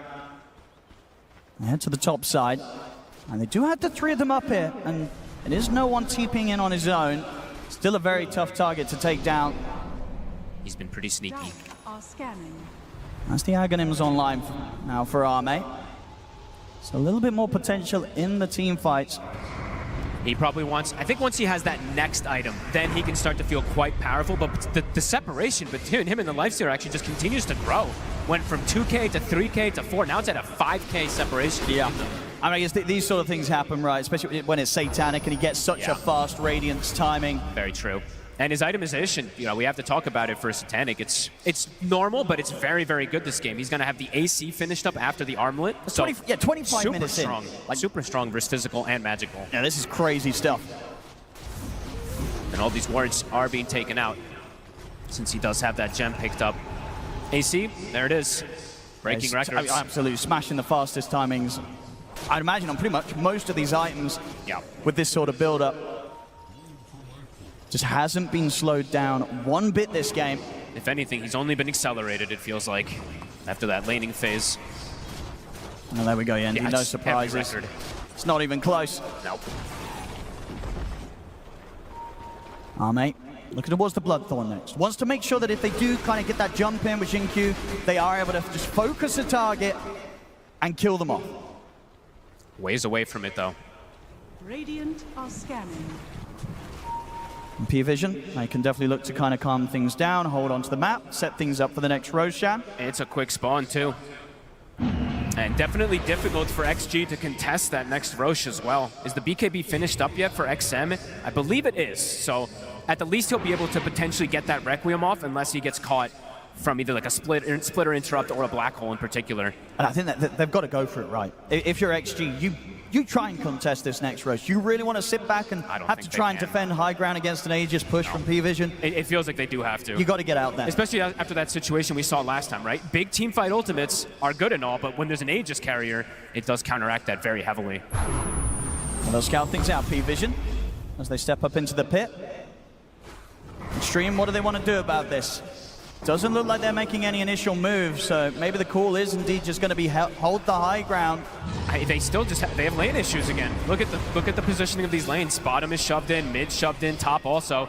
They're going to smoke it for an attempt. Let's see if they can get there in time. It's dying pretty quick. I mean, you see the positioning from Ducalis, DM, and no one. They're all ready to interrupt any sort of initiation from Extreme. 9 classes throwing down those remnants. XM. Watching from the side, Xingqiu, ready with the step in, but Satanic's already out with the rage. Meatball comes down straight away, Xingqiu's gone. The sleep at the side, they managed to catch XM. He's in trouble. There in the spinner, will get the BKB off, but the Black Hole comes in, gets put to stop with the Solar Guardian. They turn with the raises, they kill off the air. The Roche. Satanic's got it. Aegis picked up by the Lifestealer. Arme has to be careful here how close he gets to the Lifestealer. Satanic's ready to step across. Chase down XXS as XG. They pretty much threw everything into the effort at the start of the fight. He'll go for the TPL, will make it away. XXS. They try there to interrupt Extreme. They get a kill against the Enigma, but they don't manage to stop the Roche and stop the Aegis going into the hands again of Satanic. Attempted the black hole, immediately canceled. They'll be able to get that set up. XM survives though, which is at least a small silver lining, of course, for them, but Satanic, Aegis now coverage, next item soon on the horizon. It's difficult for them to actually get in and contest in any way. XXS getting a bit lucky to survive as See, Midas picked up for the Warlock. As you said, they want to take it to super late stages. They do. Extreme know that that's pretty much the only way out of this game. If they could somehow push this one later and later, they have been able to do it before. This time around in this situation definitely is going to be one of, if not the hardest, to try and stop P-Vision from ending the game against them. Yep. But maybe if they can, we'll get to see the game get to a point where Arme can show us what the late game PL can do. It would be so impressive to see, especially, you know, because of this ET, because of this Invoker as well too, that adds that extra complication for him. We will see if he can. As Satanic, he's been queuing up a couple different items. We'll see which way he does really look to go. The BKB looking to be that probably safest option so he doesn't get his mana burned completely and can't use the Rage of the Infest. No, for sure, yeah. If he can sort of survive in these fights on the front lines through a Rage, a BKB, and a Rage, it's hard to not see most of the heroes just dying on XG. Yeah, absolutely. If the Lifestealer lives that long in a team fight. 9 Class also getting pretty dangerously close to an Aghanims, which is a pretty big deal this game since he's a support position. It can be very disruptive for these backline heroes. Down bottom, no one. XM. Gonna find the setup. XM does have Xingqiu by his side. BKBs are out from both mids here, as they'll split for now. They swap the gem over to the Invoker. Since there's no slot on Satanic, they're protecting no one now with that gem. So he can play safe. He can play a bit safer and a bit more aggressive in terms of pushing out these side lanes, since he'll know when the Nyx is on him.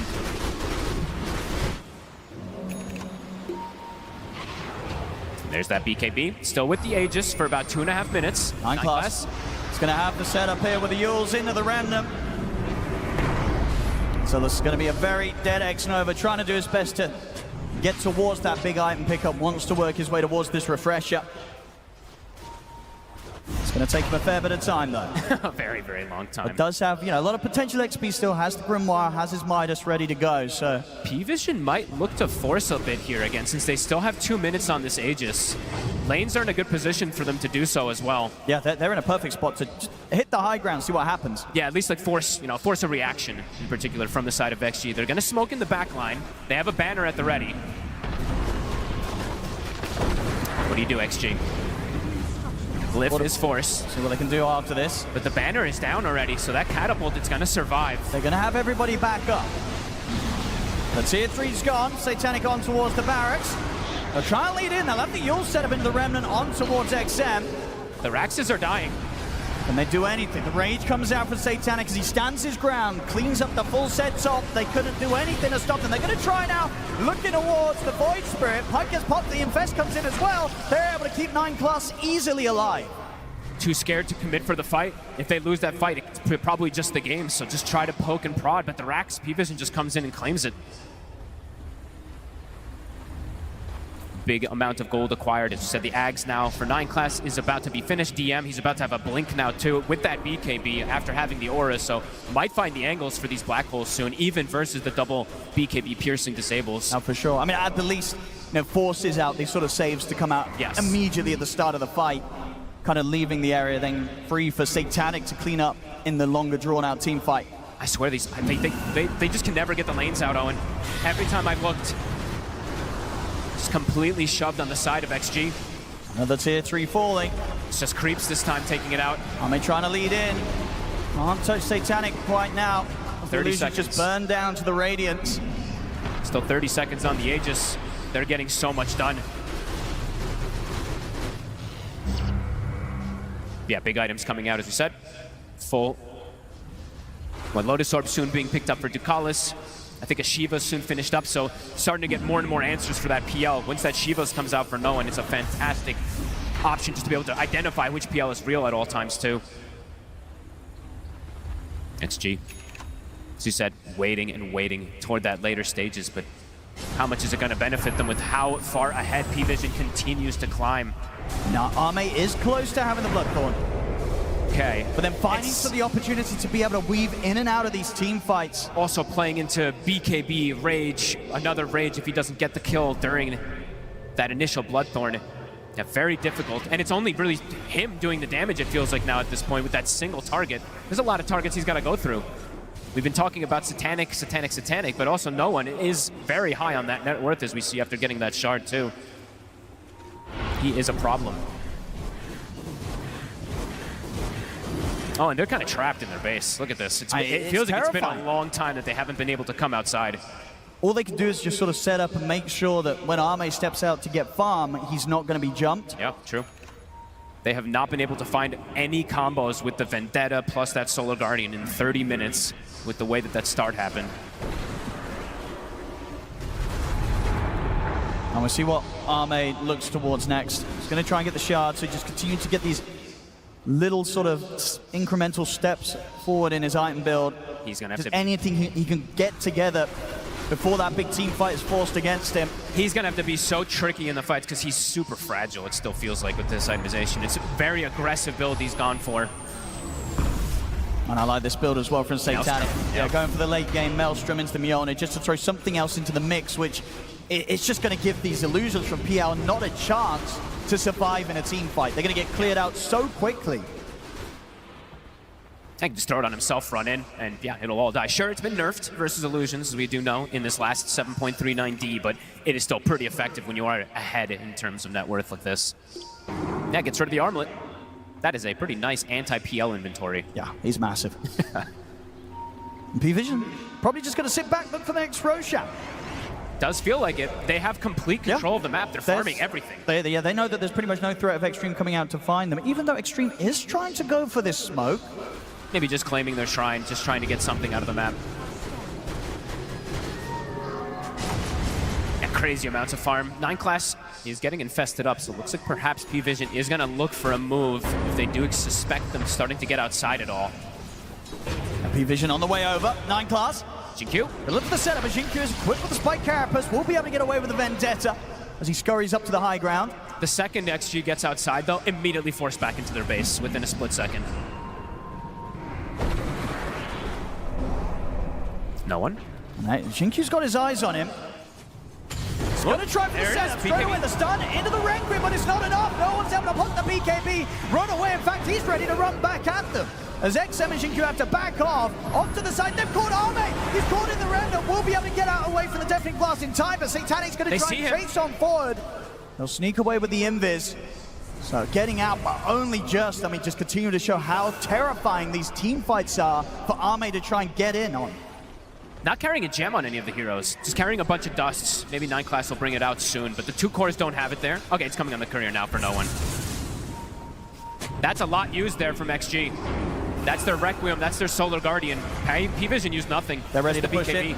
DM ready to make that jump, of course, with the Black Hole at the ready. Jinkyu. He's going to get caught out here, burnt down low. He'll survive, but only just here thanks to the Shadow Word of X-Nova. Almost died to that full combo. Satanic. Do they want to keep pushing here? Let's have a look, because potential Roche will be pretty soon. They'll get the tower. Spending all their gold, backing up. Roche, about 30 seconds. And we saw the Requiem combo with the Nyx Assassin. They go on the Invoker, but something about... I actually haven't mentioned this much this tournament, but something about Invoker, of course, since he's one of those super high int heroes, his magic resist is also high. I think he got piped at the end of it, too, and it didn't even do half of his HP. It was, yeah, but close to half his HP. Yeah, they didn't quite get the perfect position, of course, getting as close as they could to him, but even if they did, I don't think it was killing him. No, I don't think so. Also difficult to ever get that catch there. As we said, you know, he didn't have the gem this time, but I imagine he's going to start carrying it pretty soon on that Invoker again. As Roche, it is up. P-Vision in the pit. And XG, I mean, they've pretty much just got to take this time to try and get Arme out on the map so he can work towards his next item. His growth is just not really there. Courier gets grabbed as well. XXS. That's a rough one. He would have had the refresher. He would have had the money for the full refresher on the Dawn, but now that's going to be taken out of the game for nearly 3 minutes. Roche. I mean, they are approaching. XG, can they time this? Cataclysm to scout. It's going to scout everything. As they know what's up, Arme's trying to step up, but they cannot get into the pit. Satanic's going to be able to finish up. Jinkyu steps up. Won't be able to stop them from getting the pickups and the kill, though. P-Vision get everything again. Uncontested. They just can't walk in. XG's too scared to look for that fight. And now it's a refresher shard as well that they can give either to the Enigma or the Invoker if they want. Or even maybe to the Lifestealer if he just wants to have BKB Rage. Could just look to close up the racks in particular with I think so. Yeah, because no one's going to have another slot complete. He goes to the Eon Disc, so even now, if they do get this sort of setup to try and blow him up with the Requiem, it's just not going to happen. 9 class in the mid, look for the setup. They'll catch Jinkyu. Arme is going to try and step back in, but he's got to be careful. DM coming out from the BKB. The Black Hole will be put to the top of the Solar Guardian. They'll kill DM off. But can they now get out of the fight? XG is XM. It's going to be split from the rest of the team. He's out. Dead for 80. We'll see 9 class fall, so XG at least able to get a second kill. But can Jinkyu get out of this? The meatballs come down. Jinkyu's gone. These fights are impossible. Even there where they kind of land most of the spells in decent unison, P-Vision just too far ahead. They'll kill, you know, the support, but, but they just can't touch Satanic. They absolutely cannot. Ame goes in and immediately has to retreat every single time because he just gets burnt down so quickly. Basher now picked up. But in terms of his actual standing toe-to-toe with any of these heroes on P-Vision, it's just not the case. As the racks, there's no glyph. Arme. Tries to step up here with a tornado. Into the meteor on the deafening blast. He's in pretty much at like 10% HP. He's got to run. He has to get back. Sunstrike's going to be thrown in, doesn't connect, but the space is there for P-Vision to push on, take out the bottom set of barracks, and definitely continue to move over towards the mid. Still 3 minutes on this Aegis. XG, if they got anything left in the tank to be able to sort of stop this. That's Megas. Arme's going to look for no one. Straight away, going for the backlash, but the Eon Disc is there. Solar Guardian will connect. Arme trying to get back in over towards the Invoker, but no one's able to step away. Arme has to keep his distance once more from Satanic. He just has to dance and run away. Can't actually stick on targets. Megas are claimed. All of P-Vision's back up. Still in Aegis for 3 minutes as well on Satanic, and another item finished up. The overwhelming blink coming out on that courier very soon. Yeah, P-Vision, they've certainly made this game one look pretty easy, folks, so far. I mean, it's all from these lanes in particular, right? Top lane, when I think as good as you could have ever asked for, maybe even better, keeping the Dawnbreaker completely behind. Bottom lane, Enigma was unpunished, untouched, and mid lane, no one stood his own. He stood tall versus that Shadow Fiend. Every move is hit, and Satanic, as you said, a flawless game, breaking records.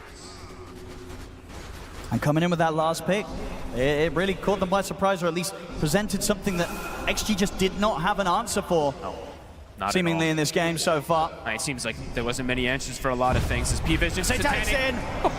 Xnova at least does have the luxury of buyback. Whittling down the towers. Next XS through Courier now respawning, so he does have the refresher at least. Still 100 seconds on this Aegis. P-Vision onto the tier 4s. I mean, they jump, they do get the opening stun on the Satanic, but not the chain stun. He's able to get the rage off. They couldn't lock him down. He turns over towards Arme. Arme has to run. Will be able to manage off the open wound slow, so he'll get back to the fountain. The buildings, though. Xnova coming in with a buyback. Does have the golem ready to drop. If they can find some sort of opportunity to try for a fight. Xingqiu's in, but immediate rage reaction there from Satanic. Arme tries to step forward, the silence catches him. Arme's gone. No buyback on him. The Ancient's exposed. P-Vision ready to close up this game one. DM will close it up with a black hole. Cataclysm gets put to a stop, but they will not be stopped in closing up this game. The fortification buying them only a few more seconds in this game one XG, as they will lose against P-Vision, coming in a dominating fashion at the start of this series. Fogged. This was not close. They looked unstoppable. Yeah, this was not close. P-Vision showing, even if they don't have their Monkey King and their Slark, they have ways to play. The passive style from XG did not work this time, trying to play this farm game for the Phantom Lancer, but he never could get online. He never could even come close to that net worth of Satanic, who he just accelerated so massively. And you have to look at this top lane, right? You have to look at XXS and GQ. Just because of how much we've come to expect from them, right? Exactly. And how much we've seen from that top lane of XG in so many of the series in this TI. Yeah. They weren't able to perform here with these heroes. Maybe sort of the Nyx Assassin, something a little too risky. We just don't see it a lot, and maybe for good reason. A tough game one here for XG as P-Vision dominate and get the victory. Expectations are high, but the pressure is even higher, and we had P-Vision stepping up to the plate here. It felt like just a significant outdraft. The way that they were able to play everything and ensure that there was never a team fight that was enabled from Extreme Gaming. In fact, there wasn't really any team fight at all at cost. Yeah, pretty much never happened. I think this top lane that they did play, Dawnbreaker getting completely shut down, pretty much set the tempo of the game. We said that Nyx Assassin is going to need to be the playmaker for the team, needs to be needs to be scouting things out, trying to set things up for the Dawnbreaker, who was really playing from behind throughout the whole game. Not an easy game for him by any means. And also mid lane, like, I think no one did a very good job, and then you had the Enigma in the bottom lane who was kind of farming, and I really love the timings coming out from P-Vision in this game, understanding their own timings, going for this double dominator, drums from the Invoker, plus you have Forge Spirits, and you also have Pipe and Enigma. Very difficult fights to take for Extreme Gaming. Yeah, we're looking at some of the replays here of just how unstoppable P-Vision were. We've got to give credit where credit is due. Satanic just having a fantastic one, and this Void Spirit on a position 4, was it going to work out? Well, yeah, we got our answer. Yeah, this was very good. I'm definitely a believer in the build. I think I've seen him do this in pro-level pubs in the past few months. It's not something that's completely new for him. It's just that I think they didn't feel like they had it completely figured out. And for this tournament, obviously it's the International. This is where he had to figure out how to play this hero. And I think 9Class did an excellent job. He went for the facet where you get the extra remnants when you press W. That's not a very common thing that you see for Void Spirits. It's almost always the other facet where you get the pure damage shield. But what he was doing in the game was the normal stuff. He was running around, getting watchers, being annoying, setting things up with wards, dewarding vision. So they've definitely found something here. I'm not sure how much you can blame on the draft here, because I feel like this was just a battle of styles, and P-Vision, their style just seems to be better when both of these teams are, because I actually think Extreme played quite well. Maybe, I mean, you don't want to blame the draft for everything, but at the same time, it was really, really difficult for the Knicks and Dawn to play their lane against the Lifestealer, right? If you go back there, in the last phase, they opted to remove the Faceless Void and Anti-Mage, but at the same time, you also have to be thinking, you have Dawn and you have Nyx. You know, those heroes have a common enemy, which is Lifestealer. They don't do anything to Lifestealer. And what happened in the game was the Lifestealer kind of balled out of control, and he went to the enemy side Ancients to farm. You know, that's how strong he got in the early game, and that was a huge problem for Extreme. It is very difficult to, you know, theory craft what you're supposed to do in that lane, because, you know, the obvious choice is you're playing Dawn Nyx. Just cut the wave. Just do lane shenanigans, and sure, the carry is going to free farm, but you're going to 50-50 the lane. At least the Dawn's going to get something. This is Satanic we're talking about. Do you really want to give this carry player, out of all the carry players in the world, free farm? I don't think so. This is the worst guy to do it to. Sometimes you got to cut your losses where it is. It was a really tough one for XSS and Xinkyu as well. We weren't really sure where it was going to go. It went a little bit worse than we were expecting, but someone that can help us break it down is, of course, Purge.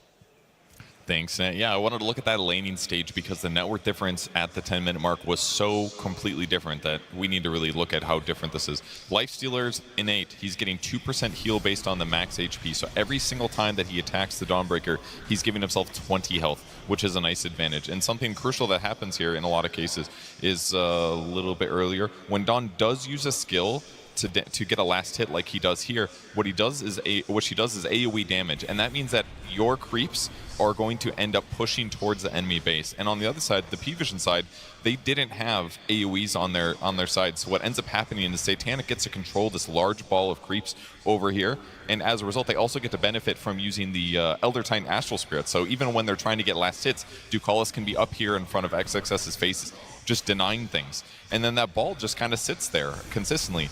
Even the time that they do try to kill Ducalis and they used all their spells on him, there just isn't enough oomph. And using open wounds here is going to result in both of them healing every time they hit that target. So they just don't get nearly as much response hits as possible. Again, a huge ball up of creeps here that ends up happening. They're just going to use open wounds and run down XXS. They almost kill him here.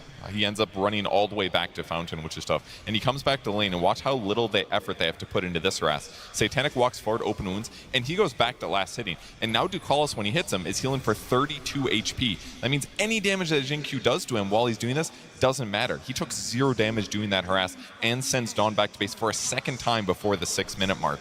So XXS finally has had enough. He starts jungling, and this unfortunately ends up the big wisdom fight. He's level 3 here. Satanic is level 5 with a huge amount of last hits and denies. He's gotten 44 last hits, 24 denies at this point in the game. So he's got extra HP. He's got as many items as he can possibly want, and he's life-stealing from every single attack. So obviously a great outplay here when he ends up going to the neutral camp. This was fantastic, but just a showing of how weak the laning stage was for them. Got Dawnbreaker stupidly behind. Take a look at this net worth difference here. He's sitting at 1,800 gold, very similar to the supports. And then up at the top, we've got Lifesteal at 3,900. So they lose a hero's advantage, and Satanic gets super far ahead, which completely changes the game.